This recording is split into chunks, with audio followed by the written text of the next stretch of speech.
মুখ্যমন্ত্ৰী উপমুখ্যমন্ত্ৰী সকলো আহিব, NDA লিডাৰ্ছ আহিব, কেন্দ্ৰীয় মন্ত্ৰীসভাৰ কেবিনেট মন্ত্ৰীসকলৰ বিভিন্নজন মন্ত্ৰী উপস্থিত থাকিব। আমাৰ বিভিন্ন অসম উত্তৰ পূৰ্বাঞ্চলৰ সামাজিক, শৈক্ষিক, আধ্যাত্মিক, বিভিন্ন সাংস্কৃতিক ক্ষেত্ৰত নেতৃত্ব দিয়া তেনেকুৱা বিশিষ্ট ব্যক্তিসকলকো ৰাজ্য চৰকাৰে নিমন্ত্ৰণ দিছে বা দিব। গতিকে তেখেতসকলেও উপস্থিত থাকিব। এটা ঐতিহাসিক এটা উদযাপন আমি কৰিবৰ কাৰণে সাজু হৈছোঁ আৰু আপোনালোককো আমি নিমন্ত্ৰণ জনাইছোঁ।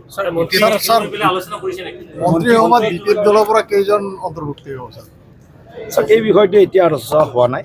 আমি পৰৱৰ্তী সময়ত এই বিষয়টো নিশ্চয় মুখ্যমন্ত্ৰী ডাঙৰীয়াই যিহেতু তেখেতে গোটেই বিষয়টো চোৱা চিতা কৰিব আৰু নিশ্চয় BTCৰ উন্নয়নৰ কাৰণে যি কৰিব লাগে মুখ্যমন্ত্ৰী ডাঙৰীয়াই যিমান আকাংক্ষা আছে তাতকৈ বেছি এটা গুৰুত্বৰে BTCৰ উন্নয়নত সৰ্বাধিক গুৰুত্ব প্ৰদান কৰিব।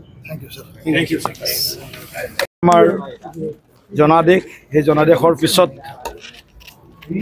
উডলেণ্ডছ পিপল ফ্ৰণ্টৰ লগত আজি আমি এক বৈঠকত মিলিত হ'লোঁ।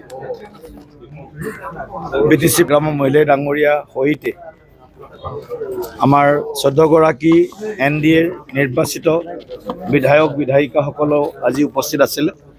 লগতে সমূহ কাৰ্যবাহী সদস্য আৰু আমাৰ জেনেৰেল মেম্বাৰ সাধাৰণ বা পাৰিষদ সকলো উপস্থিত আছিলে আৰু দুয়োটা দলৰ বিশেষভাৱে BPF BJP দলৰ আমাৰ 5খন জিলাৰ সভাপতি সাধাৰণ সম্পাদক প্ৰমুখ্যে আমাৰ বিষয়ববীয়াসকল উপস্থিত আছিল। আমি ঐতিহাসিক এই জনাদেশৰ এই মুহূৰ্তত আমি দুয়োটা দলে আগন্তুক 5 বছৰ কিদৰে আগবাঢ়িম, মিত্ৰতাৰ ধৰ্মৰ পালনৰ জৰিয়তে BTCৰ যি বসবাস কৰা সকলো জাতি জনগোষ্ঠীৰ উন্নয়ন আৰু সমবিকাশৰ বাবে কিদৰে আমি আগবাঢ়িম, এই গোটেইখিনি কথা আজি আমি ইয়াত আলোচনা কৰিলোঁ।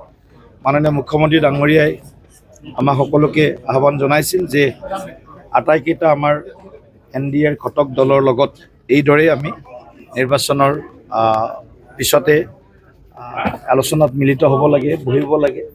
আৰু ইতিমধ্যে আমি অগপ দলৰ লগত আজি ৰাভা হাছং যৌথ মঞ্চৰ লগত বা সংগ্ৰামী মঞ্চৰ লগত, এতিয়া BPF দলৰ লগত আৰু আমাৰ যোৱাকালি কাৰ্যালয়তে আমি সন্মিলিত গণশক্তি অসমৰ লগতো আমাৰ বৈঠক অনুষ্ঠিত হৈছে।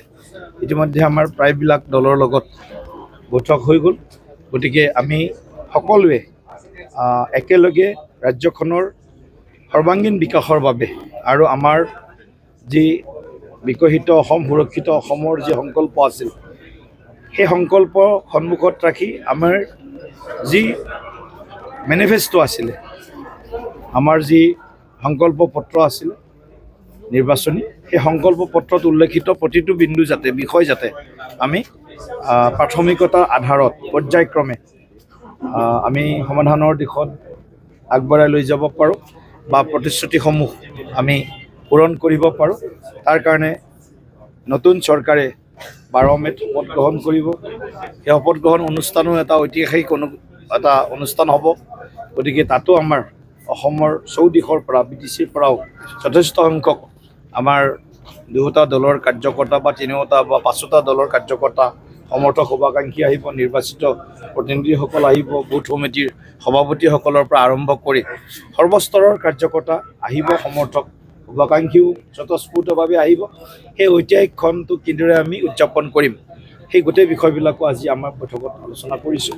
আৰু 10 তাৰিখে ৰাতিপুৱা 9 বজাত BJP বিধায়িনী দলৰ সভা আৰু 10 বজাত NDA বিধায়িনী দলৰ সভা আমি গুৱাহাটীত আয়োজন কৰিছোঁ। ইতিমধ্যে কাইলৈ আমাৰ কেন্দ্ৰীয় পৰ্যবেক্ষক ভাৰত চৰকাৰৰ মাননীয় স্বাস্থ্যমন্ত্ৰী JP নাড্ডা ডাঙৰীয়া আৰু হাৰিয়ানাৰ মাননীয় মুখ্যমন্ত্ৰী নায়ব সিং চেনী ডাঙৰীয়া কাইলৈ দুপৰীয়াই আমাৰ অসমত আহি উপস্থিত হ'ব আৰু তেখেতসকলৰ উপস্থিতিতে এই বিধায়িনী দলৰ সভা অনুষ্ঠিত হ'ব। আৰু 12 তাৰিখে দিনৰ 11 বজাত নতুন মুখ্যমন্ত্ৰী হিচাপে আমি যিজনক মুখ্যমন্ত্ৰী পাতিব বিচাৰিছোঁ সকলোৱে মিলি তেখেতে শপত গ্ৰহণ কৰিব। PM পদত অহাৰ কথা আছিল। প্ৰধানমন্ত্ৰী